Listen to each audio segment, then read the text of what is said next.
premiums under the new healthcare law, and that $8 billion, which was included in that amendment this morning, is not nearly enough to lower those costs. So I'm wondering, how does that, which would be a major premium hike on the sickest patients, square with the president's promise to both lower premiums and take care of those with pre-existing conditions? So it sounds interesting to me that there are so many variables that are unknown that to make an analysis of that level of precision, it seems almost impossible. Hold on, let me give you an example. So right now, pre-existing conditions are covered in the bill. They've always have been. We've talked about that before.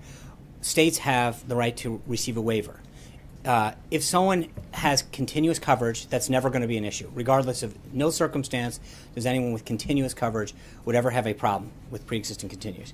If someone chose not to have coverage for 63 days or more, and they were in a state that opted out, and they had a pre-existing condition, and they were put into a high-risk pool, then we've allocated an additional $8 billion over 5 years to help drive down those costs.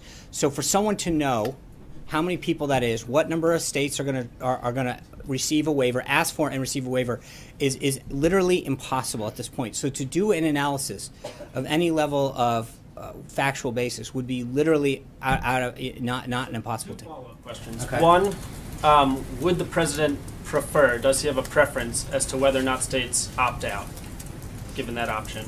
And two, yes or no, will people with pre-existing conditions pay higher premiums under this bill than they currently do? I think everything that we've done, including the additional $8 billion this year, have everything that I've seen shows that the cost curve goes down for them in a lot of ways. So I would, if you have pre-existing conditions, and again, remember what a small pool that is. If you have a pre-existing condition currently, the bill protects you. The only factor would be is if you live in a state that potentially has asked for a waiver and then is subsequently granted it, and if you've gone 63 days without continuous coverage. So if you have continuous coverage, if you live in a state, it'll never ever be a factor.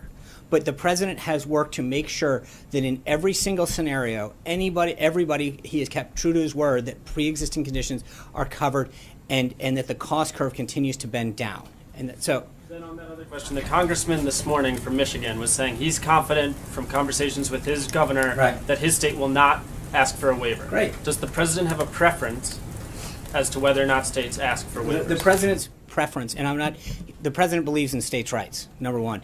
Number two, his, not just preference, his goal is to make sure, as he stated repeatedly, is that pre-existing conditions are covered, care coverage goes up, and costs go down. Those are the principles that continue to guide him. Cecilia. Thank you. I want to go back to Director Comey on the Hill today and some things he said about Russia. One of the things that he said was the Russian government is still involved in American politics. Is that the view of this White House? I think that's the view of the FBI. I mean, I'm not. Is that different than the White House? I don't. I mean, we rely on them and the rest of the intelligence community to provide the president with updates on what they're learning. So it's not. It doesn't go that way. The director and the intelligence community update the president on all of the threats that the United States faces. And all of the intelligence activity that need to be briefed. And in that particular one, does then he accept that? Well, again, I don't know what he has briefed the president. I'm not trying to be coy on this, but I'm just saying, I don't know what he has recently briefed or how. I know that the question that was asked during the testimony, I don't know what new evidence beyond what they shared with the president in December has happened between then and now. Okay, there's one more thing on that front. He called Russia, quote, the greatest threat of any nation on earth. Is that something the president agrees with? I think the president's been very clear that he thinks the threat that North Korea poses with the potential nuclear weapon that has range capacity is something that he finds to be threatening to the lives of American and our allies. In January, the president did an interview deriding the little toy walls on the southern border. That's a quote, and said, "I don't know why they're even wasting their time." Why is the government's focus so much on existing border security measures rather than fighting for the wall that he promised that he would build? Thank you for an opportunity to show you some things. So if I can get the first image up. You asked. No. But you literally could not have helped me out. This is what exists right now throughout our country. This is the kind of barrier that exists throughout the country. You see a place where cars can literally create little things and drive over. You've got places that can get burrowed under. That one they've cut through. That one doesn't seem to be too effective at keeping people in it. This is what those images represent our nation's current border security. According to a GA report from earlier this year, from fiscal year 2010 to fiscal year 2015, the Customs and Border Patrol recorded a total of 9,287 breaches in pedestrian fencing at an average cost of $784 per breach to repair, right? So every time that they cut through, break through, put something over, it's costing just under $1,000 for us to go out and have to fix. Now to the next slide. You had no idea you were getting this, did you? So the bill that is about to get passed, Title VI, which pertains to the Department of Homeland Security's funding on additional appropriation, states that an additional $497.4 million, quote, for procurement, construction, and improvements. Of that total, $341.2 million are to, quote, and this is literally what it says in the bill, to replace approximately 40 miles of existing primary pedestrian and vehicle border fencing along the southwest border using previously deployed and operationally effective designs such as currently deployed steel bollard designs that prioritize agent safety. So that's your answer, Charlie. Hold on. So hold on. Let me just, we have a porous border right now with broken fences, things that can be cut through, places that can just literally be driven over. And to replace this with 20-foot-high Ballard wall will protect our country, something that the DHS has designated the most effective way to do this. So that's what we got out of this bill. Just one question about Sure. the photos. Are those photos of fences or walls? That is called a Ballard wall. That is called a levee wall. So that's the wall that No. There are various types of walls that can be built. Under the legislation that was just passed, it allows us to do that. As we've mentioned, that is called a levee wall on the left. That is called a Ballard wall. Huh? So that's not a wall, it's a levee wall? That's what it's actually called. That's the name of it. It is called for... Building fencing, not wall. In this current bill, it allows us to do the following. So to be clear, in several areas along our southern border, we have what was in the first slide, which are areas in which someone can literally cut through with a pair of wire cutters or put a little barrier over that a car can drive over the top. Okay, what we've done is taken the tools that we have to replace, and if you look at that one in particular, you've got a chain link fence is what is currently at our southern border. That is literally down there now. We are able to go in there and instead of having a chain link fence, replace it with that Ballard wall. That's what it is. But it's not the wall the president promised. No, hold on. Hold on, Jim. We're going to take turns, but just to be clear, because Charlie has the same thing, so I'll give you a little help on this one. That this is the 2017 budget.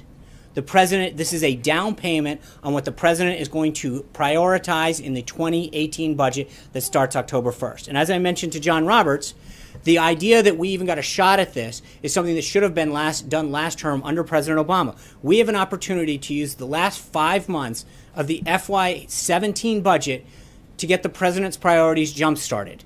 So he is using the current bill to get his priorities moving and put it down. To answer the question, it is currently being built in Naco, Arizona, Sunland Park, New Mexico, and we are going to be starting to do this in San Diego, El Paso, and Rio Grande Valley. Basically just telling supporters, the president's supporters, to be satisfied with this existing tough guy fencing until he's ready to build the wall. No, what I'm telling anybody is that the president said he was going to build a wall, and he's doing it. He's using the best technology and what the Department of Homeland Security under Secretary John Kelly says is the most effective way to keep people out, to stop drugs, to stop cartels, to stop human trafficking, and to prevent illegal immigration. That's what I'm telling you. Today and said he wants to see East Jerusalem as the capital of the future Palestinian state. Yesterday, Vice President Pence said you're still looking at moving the U.S. Embassy in Israel to Jerusalem.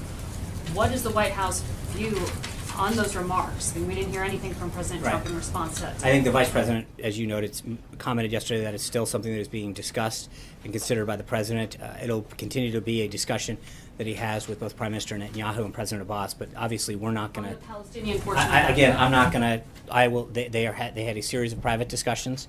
That is why the president is able to effectively get things done for this country, is to not negotiate out in public. He's going to continue to have discussions with Prime Minister Netanyahu, President Abbas, moving forward, and he feels confident about where that relationship was and developments that were made today. He Jim. doesn't object to what It's President not- Abbas said, it's just not decided. It's Is that not, what no, you're- it's not a question of not decided. I'm not going to negotiate what they are talking about in private from this podium. So that's, That's why I'm I asking. understand it.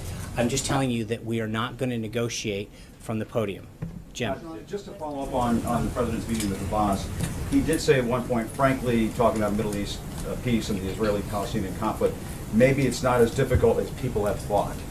Why does he believe that the toughest, arguably the toughest foreign policy challenge in our lifetime may not be as difficult as people have thought? I think both of these leaders have very publicly expressed the confidence they have in the president's negotiating skills, in the president's desire to work to get peace, the relationship that he's built with them individually, and the trust and respect that they have for him. And I think that he, in discussions with them, in private discussions with them, feels very optimistic about the shared goal that everybody has. Obviously, there's a lot of issues that have to get covered, but the president understands that they respect his ability to want to get this done, his relationships and respect that have been developed, and I think this is something that he really wants to have happen. And getting back to healthcare, why even monkey around with pre-existing conditions? That's the most popular thing in Obamacare.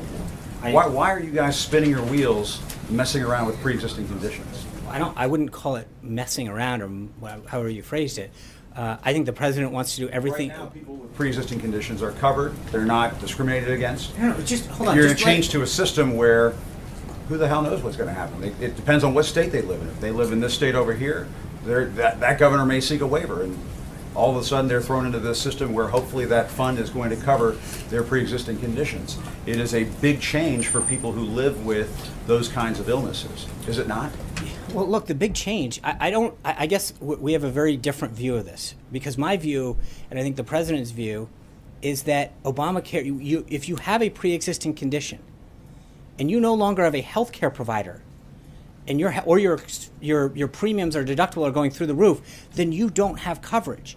And we just read it out. I mean, if you have throwing the baby out with the bathwater. No, what I'm saying to you right now, Obamacare, because it's not, It's you're not a saying it's question not of- working, but then why change pre-existing conditions? We're Why? not. No, we're Why change that? strengthening. I think, look, we have done everything to not only strengthen, but to guarantee. Strengthening it if the Absolutely. governor can say, here's my waiver and no more Sure you pre-existing can, Jim. I conditions. walked through this. But I think the fundamental point that seems to be getting lost is that if you have Obamacare right now, in case after case, you are losing it.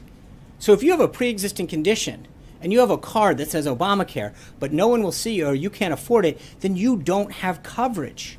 Why not The- fix that? We are. Fix that We're aspect of guarantee it. it, but I don't know how much. Why does we the have pre-existing literally condition component have to be altered? Why not just keep that The protection president in has made it place? very clear that pre-existing conditions are covered in the bill under every scenario.